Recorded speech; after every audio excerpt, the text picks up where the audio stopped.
Philippe Roth le reconnaît volontiers, il est devenu aujourd'hui un écrivain plus sobre et plus sombre.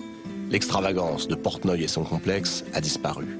Reste l'impertinence. Elle éclate à travers sa trilogie américaine, consacrée aux coups de folie qui ont secoué ce pays. Le macartisme, le Vietnam et le politiquement correct. C'est l'Amérique mise en roman. C'est aussi une formidable réflexion sur ce que signifie aujourd'hui être américain.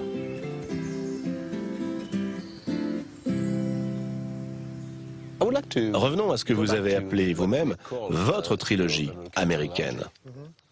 Pastorale américaine, J'ai épousé un communiste et La Tâche. Diriez-vous que ces romans sont l'expression de votre conception de l'Amérique?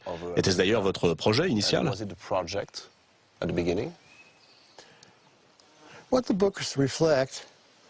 Ce que ces livres reflètent, c'est l'intérêt que je porte à une certaine période de l'histoire américaine.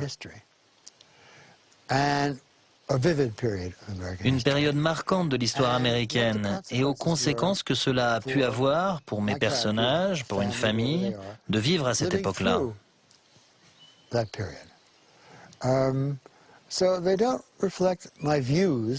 Ces romans ne sont pas le reflet de ma conception de l'Amérique. Je crois d'ailleurs que rien de ce que je fais ne reflète ma conception de l'Amérique, pour la bonne et simple raison que je n'en ai pas.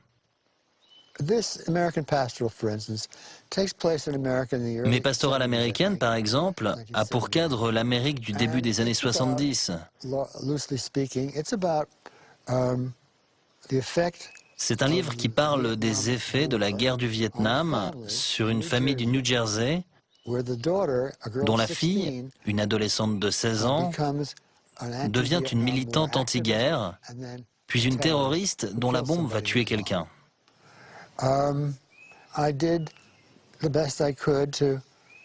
J'ai fait de mon mieux pour mettre dans ce roman tout ce que je savais de cette période, entre la fin des années 60 et le début des années 70.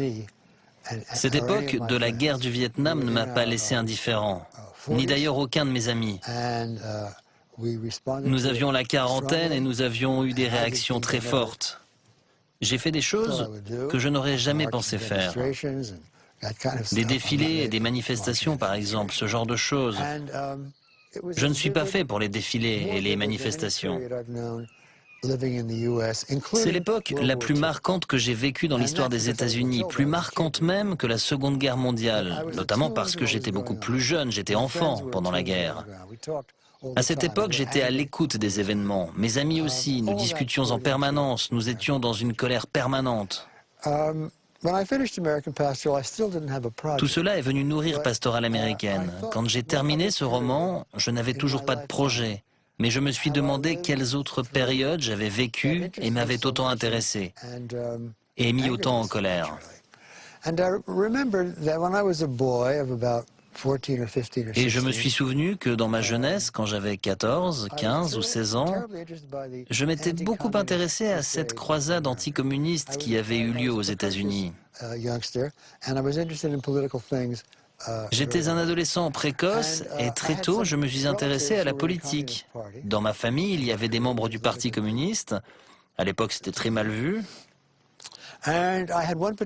Il y en avait un en particulier qui avait fait l'armée pendant la Seconde Guerre mondiale et qui en était revenu très remonté contre les États-Unis, contre le capitalisme, très en colère contre le racisme. Et cet homme est devenu mon mentor. Il devait avoir 30 ans, j'en avais 15. C'est donc lui que j'avais en tête quand j'ai commencé à écrire « J'ai épousé un communiste ». Mais j'avais par ailleurs de solides connaissances sur les États-Unis de l'époque que j'ai incorporées dans le livre. Donc vous voyez, ce ne sont pas mes opinions que l'on retrouve dans mes romans, ce sont mes connaissances. Et puis, le troisième livre, La Tâche, c'était en 1998 ou dans ces années-là, je me suis rendu compte que je vivais à nouveau une période de ce genre.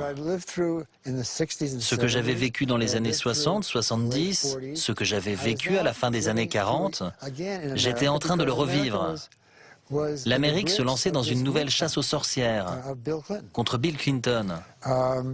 Il y avait dans ce pays un véritable goût pour la persécution. Alors j'ai pensé à ce personnage qui traverse une épreuve, pas exactement la même que Bill Clinton, mais assez proche. Il est accusé de racisme dans son université, alors que, même si cela ne se voit pas, lui-même est noir.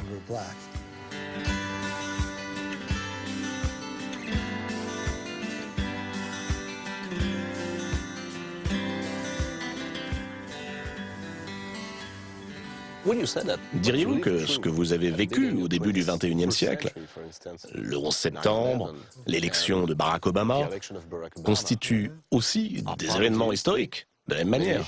Oui, mais ce n'est pas à moi de les écrire. Pourquoi?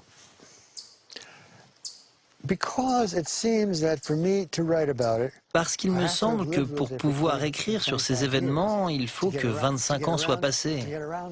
J'ai besoin de recul pour donner à ces événements leur juste proportion, pour porter sur eux un regard objectif. Quand je suis dans l'événement, je suis en train de me contredire. Ce n'était pas le cas pour la tâche, mais j'y reviendrai. Quand je suis dans l'événement, je suis incapable d'écrire sur le 11 septembre. Qu'est-ce que j'écrirais ? Certains écrivains ont essayé de le faire, mais moi je ne peux pas. Il me faut en général un recul de 10, 20, 30 ans pour appréhender un événement et pour le réimaginer. Je suis incapable de faire des récits à chaud. Sauf dans le cas de La Tâche. La Tâche, oui, c'était différent, je ne sais pas pourquoi. Est-ce que c'était parce que Nathan Zuckerman en est le narrateur? Nathan Zuckerman est le narrateur de ces 3 romans. Je pourrais d'ailleurs faire de Nathan Zuckerman le narrateur d'un roman sur le 11 septembre aussi, si je voulais. C'est vrai, Zuckerman a été un formidable atout moral pour moi. Il avait l'esprit clair, il comprenait tout, et il m'a servi d'intelligence médiatrice entre la matière du roman et le lecteur. J'avais trouvé le personnage parfait, pour moi en tout cas. C'est grâce à lui que j'ai pu écrire ces 3 livres. Mais pour en revenir au 11 septembre, c'est un sujet qu'un écrivain qui a 20 ans aujourd'hui pourra aborder dans 30 ans. Pour vous, quel est le rôle de l'écrivain?